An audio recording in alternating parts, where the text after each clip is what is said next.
J'avais une collection de véhicules masques énorme, et pour pouvoir m'acheter une Master System, alors que c'était l'époque de la Mega Drive, mais forcément quand j'ai commencé à acheter les consoles, je me suis dit j'ai pas celle d'avant, donc je veux toutes les consoles.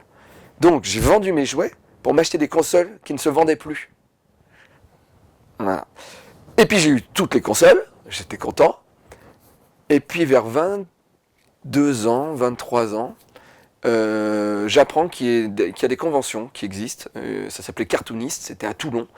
Et moi j'étais en Ardèche et j'ai dit à mes potes, hey, vous avez vu, il y a des trucs sur les dessins animés, le Club Dorothée, on y va? Allez, on y va, on prend la bagnole, on fait 3h30 de route, on arrive là-bas, je découvre le cosplay. Donc des filles pas très habillées, c'était un peu bizarre. Et puis je vois plein de gens qui revendent des jouets. Et moi, les Chevaliers Zodiac, quand j'étais enfant, mes parents ils m'ont dit c'est trop cher.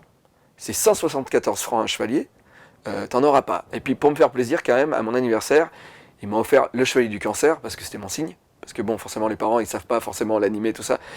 Et c'était cool parce que mon autre signe c'était le signe du dragon. Donc j'ai pu avoir le Chevalier du Cancer, le Chevalier du Dragon. Et c'était bien parce qu'ils se battaient ensemble dans le dessin animé. Et là, on va au cartooniste, et là je vois un mec qui vend le Chevalier du Phénix, en boîte. Je me dis, j'ai jamais eu le Chevalier du Phénix. Le Chevalier du Phénix, c'est le plus fort des Chevaliers de bronze. Ah, je pourrais juste m'acheter le Chevalier du Phénix, comme ça je mettrais à côté du dragon. Et là, j'ai mis le doigt dans l'engrenage. J'ai acheté le Chevalier du Phénix, je l'ai posé chez moi, à côté du Chevalier du Dragon, et je me suis dit, quand même, ça serait bien d'avoir tous les Chevaliers d'or. Il y en a que 12. Et puis t'achètes tout. Et après t'apprends qu'il y en a qui étaient au Japon, qui n'étaient jamais sortis en France. Donc, tu achètes des boîtes au Japon, qui coûtent beaucoup plus cher que 174 francs. Mais c'est pas grave, parce que tu les as pas.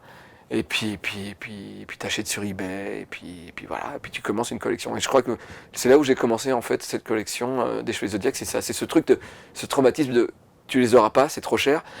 Je travaillais à l'époque, j'étais fonctionnaire, j'avais un salaire, et c'est passé là. Voilà.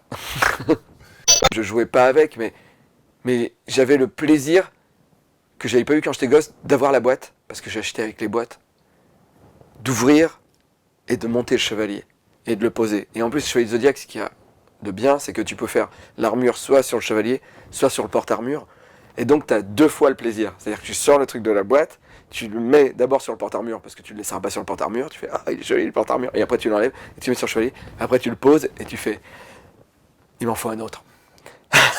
Parce que c'est vrai qu'après tu joues pas. Et après, c'est vraiment le plaisir de voir ta collection s'agrandir et de se dire que tu as complété un truc. Alors ça, je peux pas expliquer, à mon avis, c'est de la psychanalyse, hein, c'est vraiment un manque, un truc, voilà. Mais de compléter quelque chose, un vide, tu vois. Et d'avoir tous ces chevaliers par étagère, par série, par saison, voilà. Et puis voilà, c'est un truc, ça comble un truc, quoi. Puis quand tu as fini, bah souvent tu tombes dans autre chose. Parce que quand tu as commencé la collectionner, je dirais qu'aujourd'hui, je suis un peu guéri. Enfin, je vais avoir 40 ans, donc c'est peut-être pas mal quand même. Mais ouais, après les Chevaliers Zodiac, du coup, je suis passé plus au Lego. Et après, entre-temps, il y a les véhicules masques. Parce que ça, les véhicules masques, j'en avais plein, mais je les avais vendus pour acheter des consoles. Et en fait, j'étais malheureux de ça. Vraiment malheureux de me dire, ah, je les ai plus. Parce que dans mon grenier... j'ai encore tout, hein, j'ai vendu normalement aucun jouet, quoi, sauf les véhicules masques. Et donc là, je les rachète tous parce que c'était pas bien de les revendre. J'ai pas forcément envie que ça s'arrête. Je pense que ça se calme tout seul. Parce que je prends des plaisirs ailleurs. C'est-à-dire qu'il faut savoir aussi que quand j'ai collectionné, vraiment le gros moment de la collectionnite, c'était, je commençais à travailler. J'étais fonctionnaire, je me faisais chier, hein, voilà. Mais j'avais de l'argent. Et j'avais autour de 22-23 ans. Donc, et puis ça a duré quand même, hein, jusqu'à je pense bien 28 ans, les Chevaliers Zodiac, voilà.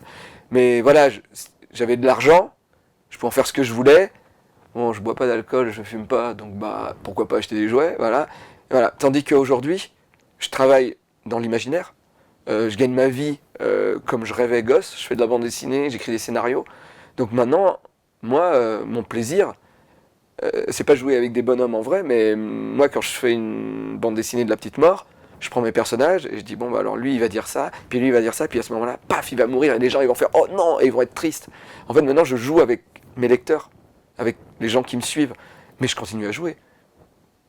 Par contre si on me retire ça, si par exemple du jour au lendemain ça marche plus, si je vends plus de BD, des trucs comme ça, je pense que je retomberais peut-être oui dans un truc de collection, dans un truc d'imaginaire encore, parce que j'ai besoin d'imaginaire, sans ça c'est nul la vie. Eight, eight, eight, eight, eight.